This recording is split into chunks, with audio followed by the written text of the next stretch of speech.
So Trump isn't deranged for wanting war with Venezuela. In fact, that might be the most traditional thing he's done since taking office, because the US has been trying to steal Venezuela's oil for over 100 years, since it became known that Venezuela had the world's largest proven oil reserve. And it has actually been official US foreign policy for more than 20 years to try and destroy the Venezuelan government and steal the Venezuelan people's oil. In 2002, the US came close to succeeding. The Bush regime, in cooperation with the Venezuelan Business Federation and bribable elements of the Venezuelan military, captured the beloved Venezuelan socialist president Hugo Chavez and installed a right-wing dictator called Pedro Carmona, whose first order of business, and you're not going to believe this, was to privatize Venezuela's oil and give it to US corporations. But the Venezuelan people saw the coup for what it was, an attempt by the United States to steal Venezuela's resources and oil, and a massive uprising, general strike, and loyalist members of the military reversed the coup, freed Chavez, and Carmona was forced to flee to the US. Now you might be thinking, wait, what? Why have I never heard of this before? Well, that's because immediately after this,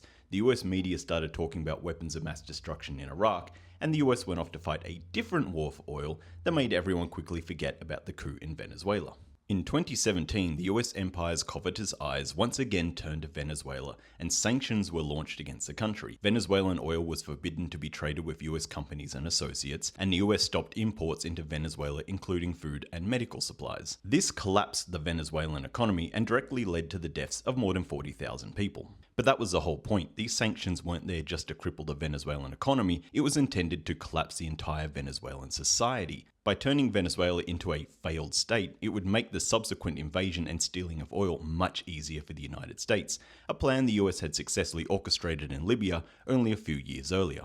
And because repeated coup attempts have failed, sanctions have failed, and the smearing of Maduro's reputation has failed, the US has decided to hell with it, and they're now just planning to invade Venezuela, using lazy excuses like taking out imaginary narco-terrorists, whatever that means, while the US drone strikes innocent fishermen and hijacks Venezuelan oil tankers, trying to provoke Venezuela into retaliation so the US can use it as an excuse to declare war. But Venezuela will not be broken. If the US invades, it will be the graveyard of the United States empire, just like how Gaza became the graveyard of international law. And since Venezuelans are now rushing to get armed, trained, and join militias, vowing to fight a guerrilla war to the death for their survival and sovereignty, a long protracted war is unlikely to break Venezuelan society.